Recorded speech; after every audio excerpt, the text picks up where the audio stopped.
All right, YouTube, another month, another antiques market. This time I got mostly Edo Period coins. I sold a bunch of the coins I have, so I replaced them, and then probably these coins will get sold and the cycle will continue.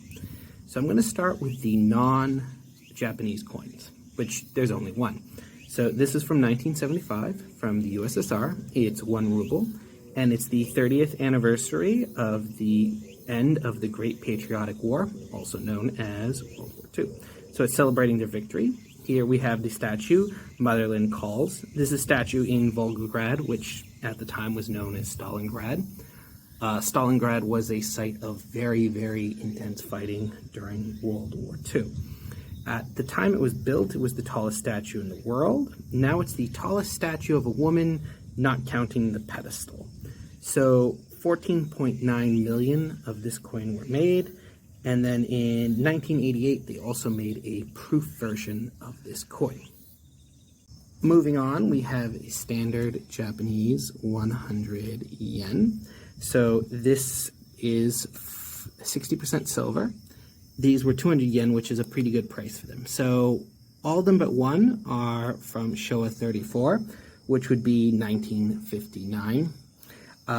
There was 110 million made that year. It was the first year of issue, and it was the largest issue. There should be a 35 here.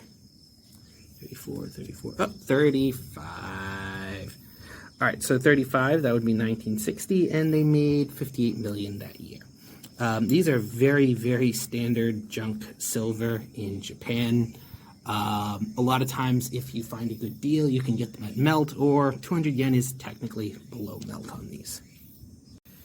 Next, we have a 50 yen. So this design was used for a very, very short time. So from Showa 30 to Showa 33, which would be 1955 to 1958. This one is a 31, which would be 1956, and they made 91 million. Continuing with modern Japanese coins, here we have a 5 yen. So this design was used from Showa 23 to 24, so 1948 to 1949. So very, very short-lived run. So this one is a 24, so that would be 1949. They made 179 million. I think this one is in better condition than the current one I have in my set. There's a lot of those today where I'm like, ooh, that looks like it's in better condition. I'll buy this one. If it is, I'll put the one that's not as nice. I'll try to sell it. I've sold a bunch of stuff recently too, so there's a bit of restocking in that regard. All right, so this one is a 5 rin. Come on, focus. Yep, there you can see 5 rin. So this was made from Tasho 5 to Tasho 8, so another short run, 1916 to 1919. This is a 7, so it would be 1918, and they made a little over 11 million of these. All right, here's to a definite improvement. The previous 2 sen that I had, come on, focus, focus. The dragon was very, very worn on that one. This dragon is in much better shape. A lot of times the nose and his eyebrow gets very worn. So this is an improvement. So I'm going to put this in my set, and I don't know, maybe I'll sell the other 2 sets. Anyways, this design was made from Meiji 6 to Meiji 25, so 1873 to 1892. This one is a 14, yes, a 14, so that would be 1881, and they made 38 million. Now our last of the modern Japanese coins. Also, this is a case where this one is in better condition than the one I currently have. Come on, focus please.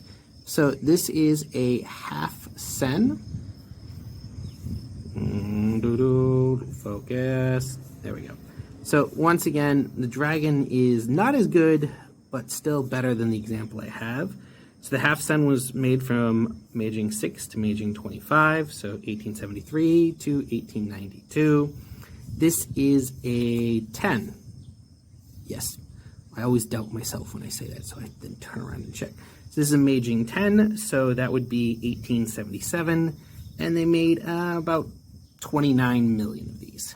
We're going to move on to the Edo period. So here I actually got two examples of this. Is the last of the traditional cash coins. This was the last for mon that was produced through traditional means of casting. So this coin was produced from 1863 to 1868, which is kind of interesting because the mon is a coin in the Ryo system. The Ryo currency system ended in 1867.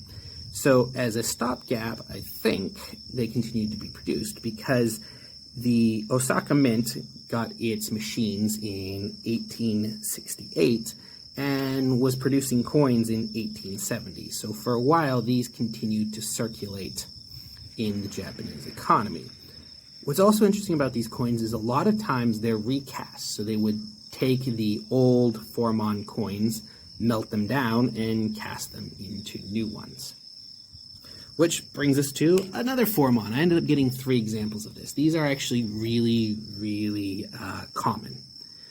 So this is often called the 21 wave mon. It's a 4-mon, just like before. Now these were produced from 1768 to 1769.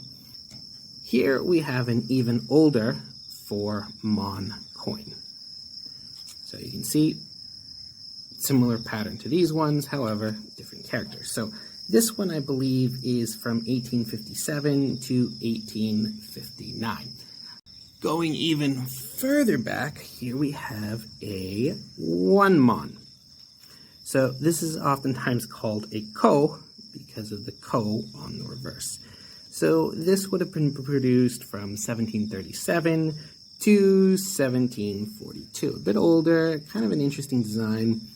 A lot of these older mons had lots of variation in how the script was written. Partially because, there were the government mints, and then there were provincial mints, so lots of people were making these coins. I also picked up 2 of these. So these are 100 mon coins. So these were produced between 1835 and 1870. They were actually very profitable for the government to mint. They continued to mint them outside of the Edo period into the Meiji. So this is worth 1/40th of a ryo. Now, they minted them officially in Edo and Osaka, and also Mito Mint was given permission to make these. However, lots of other provincial mints, because the seigniorage, the money you make off of making coins, was so high on this coin. So generally, if it's made at one of the official mints, they use very fine sand for the casting, so it's got a much smoother background here. Where if it was made at a provincial mint, it would have a much rougher background. Both of these look like they were made at official mints.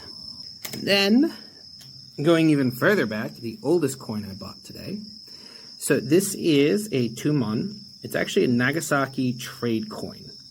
So these coins, this side, the writing on it was actually basically kind of an imitation of Northern Song currency. So this was currency that was allowed for trade.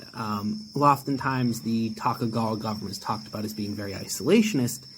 However, they actually did a lot of trade. They just controlled it to very few ports, and one of them was Nagasaki, which dealt with trade in Southeast Asia and China and the Dutch East Indies. So they were trading with the Dutch East Indies Company. So this was coinage that they produced, and actually a lot of it ended up overseas in Vietnam. So this coin here, Yuen Fen, this is the 2-dot version, by the way. So once again, there's quite a bit of variation in how the script is, despite these all coming from the same mint. This is the 2-dot version. This would have been produced between 1659 and 1667. I hope you enjoyed these pickups at the antique market. I'm going to try to keep doing as close as I can to 2 videos a week on this channel. A lot of my more travel and outdoor stuff, I've moved to a new channel, which I'll link down below. If you like hiking, fishing, general outdoor stuff, wildlife, then why don't you check out that channel? Meanwhile, Thanks for subscribing. Thanks for liking. Why don't we go down to the comment section and you can tell me what's your favorite coin here. What do you think of the stories behind some of these coins? I plan to do a longer video on both these and the trade coinage, and I will see you in the next one.